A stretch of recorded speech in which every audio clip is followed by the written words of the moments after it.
Hi all, welcome to PSC memorize. 2024 March 9 തൊഴിൽ വാർത്തയിൽ വന്ന കറണ്ട് അഫയേഴ്സും അതിന്റെ വിശദാംശങ്ങളുമാണ് ഈ വീഡിയോയിൽ പറയുന്നത്. ഈ വീഡിയോ പാർട്ട് 2 ആണ്. ഇതിനു മുമ്പുള്ള വീഡിയോയുടെ ലിങ്ക് കമന്റ് ബോക്സിൽ ഇട്ടിട്ടുണ്ട്. കാണാത്തവർ അതും കൂടി കാണുക. ഉർദു കവിയും ഗാനരചയിതാവുമായ ഗുൽസാറിനും സംസ്കൃത പണ്ഡിതൻ രാം ഭദ്രാചാര്യയ്ക്കും 2023 ജ്ഞാനപീഠ പുരസ്കാരം ലഭിച്ചു. കവി, ഗാനരചയിതാവ്, സംവിധായകൻ, തിരക്കഥാകൃത്ത് എന്നീ നിലകളിൽ പ്രശസ്തനാണ് ഗുൽസാർ.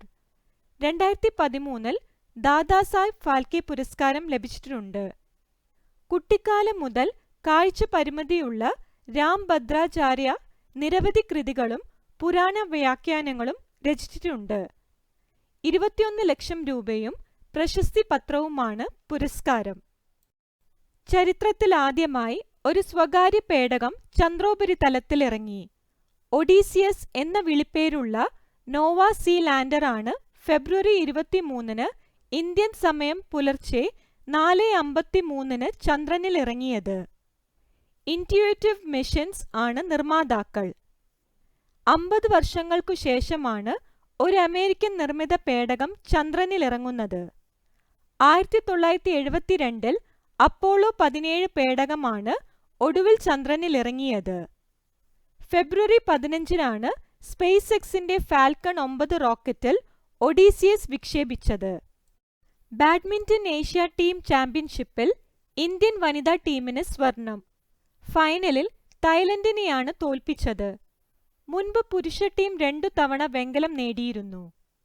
കണ്ണൂർ പുളിങ്ങോം സ്വദേശിനി ട്രീസ ജോളി സ്വർണം നേടിയ ടീമിൽ അംഗമാണ്.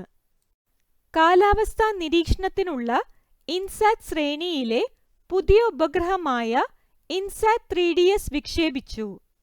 ശ്രീഹരിക്കോട്ടയിലെ സതീഷ് ധവാൻ സ്പേസ് സെന്ററിൽ നിന്ന് ജനുവരി 17 വിക്ഷേപണം. GSLV F-14 റോക്കറ്റാണ് 2274 കിലോ ഭാരമുള്ള ഉപഗ്രഹത്തെ 253.53 കിലോമീറ്റർ അകലെയുള്ള ഭ്രമണപഥത്തിലെത്തിച്ചത്. രാജ്യത്തെ ഏറ്റവും കൂടുതൽ ദിനപത്രങ്ങൾ ഉള്ളത് ഹിന്ദിയിലെന്ന് കണക്കുകൾ. 4496 പത്രങ്ങളാണ് ഹിന്ദിയിൽ പ്രചാരത്തിലുള്ളത്. 1123 എണ്ണത്തോടെ ഉറുദു 2ാം സ്ഥാനത്തും മറാത്തി 3ാം സ്ഥാനത്തുമുണ്ട്. മലയാളത്തിൽ 340 ദിനപത്രങ്ങളാണുള്ളത്. രാജ്യത്താകെ 10152 ദിനപത്രങ്ങളുണ്ട്. കേന്ദ്ര വാർത്താവിനിമയ മന്ത്രാലയത്തിന്റെ പ്രസ് ഇൻ ഇന്ത്യയുടെ വാർഷിക റിപ്പോർട്ടിലാണ് 2023 മാർച്ച് 31 വരെയുള്ള കണക്കുള്ളത്. വ്യോമസേനയുടെ ശക്തി പ്രകടനവുമായി വായു ശക്തി 2024 അഭ്യാസ പ്രകടനം രാജസ്ഥാനിലെ പൊക്രാൻ മരുഭൂമിയിൽ നടന്നു.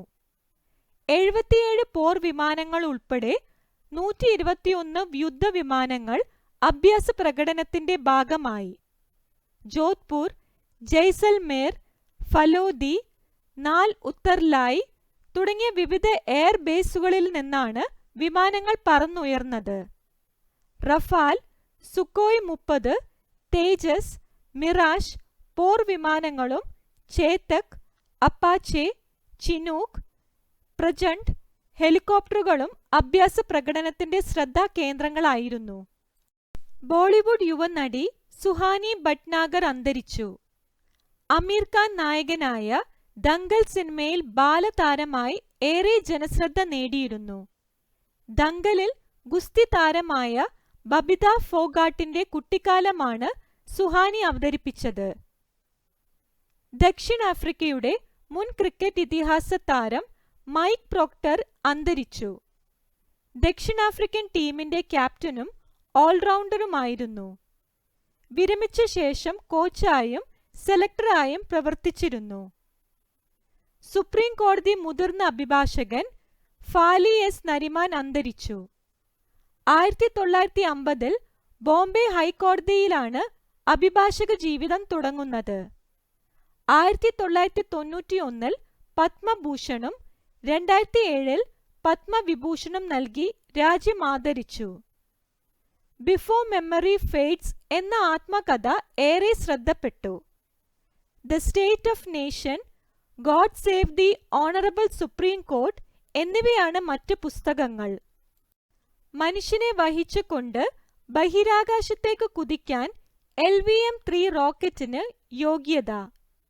റോക്കറ്റിലേക്കുള്ള CE-20 ക്രയോജനിക് എഞ്ചിന്റെ ജ്വലന പരീക്ഷണം വിജയകരമായി പൂർത്തിയാക്കിയതോടെയാണ് റോക്കറ്റ് ദൗത്യത്തിന് ഉപയോഗിക്കുവാനുള്ള മാനദണ്ഡം കൈവരിച്ചതായി ISRO അറിയിച്ചത്.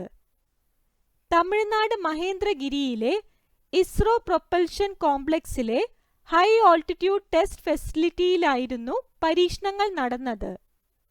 400 കിലോമീറ്റർ അകലെയുള്ള ഭ്രമണപഥത്തിൽ 3 ഇന്ത്യൻ ബഹിരാകാശ സഞ്ചാരികളെ 3 ദിവസത്തേക്ക് എത്തിച്ച് തിരിച്ചു കൊണ്ടുവരുന്ന ദൗത്യം അടുത്ത വർഷം വിക്ഷേപിക്കാനാണ് ലക്ഷ്യമിടുന്നത്.